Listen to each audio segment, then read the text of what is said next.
अस्सलाम वालेकुम दोस्तों, क्या हाल चाल है। कंपनी से जान छुड़वानी है, आसान तरीका क्या है। अगर मैं किसी दूसरे एम्प्लॉय से लड़ाई कर लूँ तो क्या वो मुझे टर्मिनेट कर देंगे। मैं इस कंपनी से अक चुका हूँ, थक चुका हूँ। ये मुझे बहुत तंग करते हैं या मैं इनसे खुद तंग हूँ। बहरहाल मुझे इससे जान छुड़ानी है, क्या करूँ। एम्प्लॉय से लड़ के टर्मिनेशन नहीं होगी भाईजान। फिर या तो आपके ऊपर वो कोई संगीन इल्ज़ाम लगाएंगे या कहेंगे अच्छा ठीक है, तू लड़ाई की कोशिश भी की है ना, तू वापस कैंसिल जा। ठीक है, ये तो हो गई जो सीधी सीधी बातें हैं। अभी आते हैं थोड़ा इन्हीं की तफसीलात में। तो एक भाई हैं, उनका कमेंट भी इसी तरीके का आया हुआ है।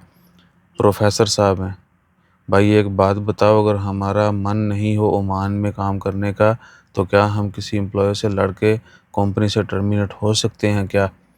भाईजान लड़ाई जो है ना वो अनदर क्राइम है। ठीक है, तो किसी ਨੂੰ शक ना आवे, कमेंट देख भी सकते हो पाए। सबसे पहली चीज़ है कि जब आप किसी भी कंपनी में काम के लिए जाएं या जाएंगे या जाते हैं तो आपको एग्रीमेंट लाजमी करना चाहिए।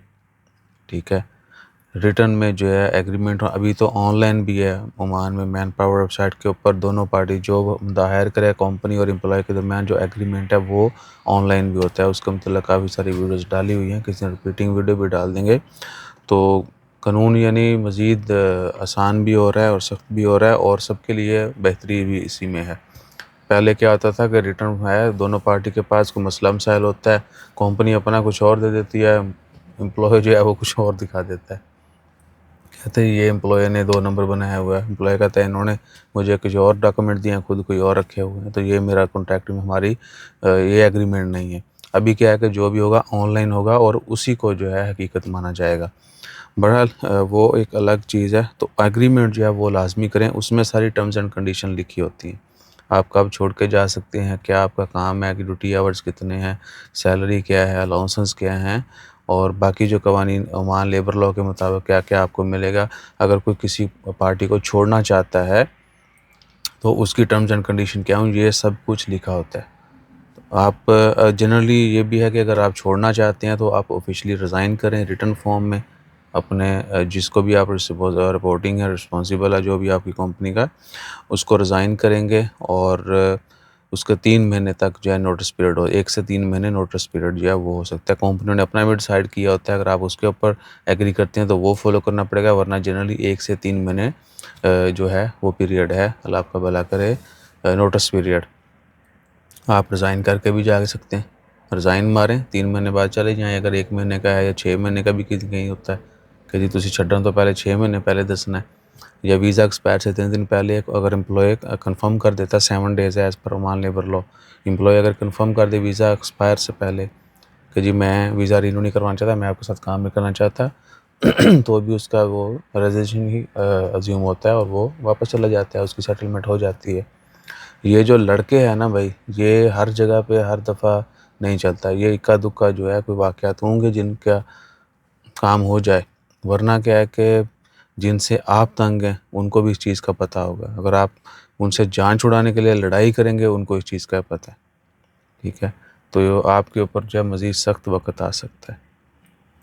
ठीक है ना, ये ना हो कि आपको वापस भी ना भेजें, टर्मिनेट भी ना करें, इधर ही कहें अच्छा तू उस्ताद इत्थे रह, ब्लॉक कर दें, ऊपर से केस डाल दें या जेल में डाल दें कि जिसने ये किया वो किया, कोई संगीन इल्ज़ाम लग सकता है।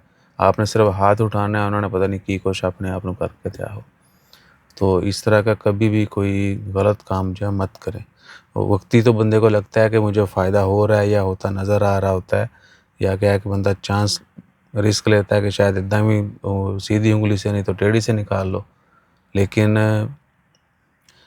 ये है ना, क्या कहते हैं कि इसका रिज़ल्ट बहुत बुरा होगा। वक्ती आपको फ़ायदा हो सकता है, बाद में जो है ना, क्योंकि आप जानबूझ के गलत कदम उठा रहे हैं। बहरहाल ये तरीका नहीं है, वही तरीका जो आपको पहले बता दिया है।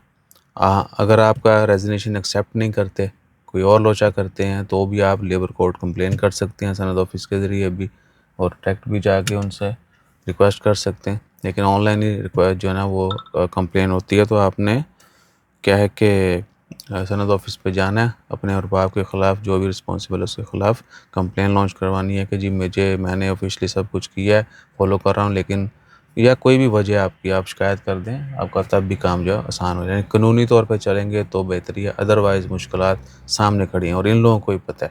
جو آپ کو تنگ کر رہا ہے وہ آپ کی رگ رگ سے واقف ہے، تبھی تو وہ آپ کو پریس کر رہا ہے، کیونکہ آپ دب رہے ہو دب رہے ہو دب رہے ہو. جو نہیں دبتا وہ ایک سے دوسری میں جو ہے نا چھلانگ مارتا ہے، مطلب خلی والی سیدھے ہو جاؤ. تو ڈے فرسٹ سے جو ہے اپنے معاملات کو صحیح رکھیں. باقی اللہ تعالیٰ خیر امید ہے کہ جو بھی لوگ کسی بھی قسم کی پریشانی کا شکار ہیں، اللہ تعالیٰ ان کے لیے آسانیاں فرمائے، پریشانیاں دور فرمائے. سب کے لیے دعا کیا کریں، کامیابی کی، بہتری کی اور ترقی کی. جزاک اللہ. اللہ حافظ.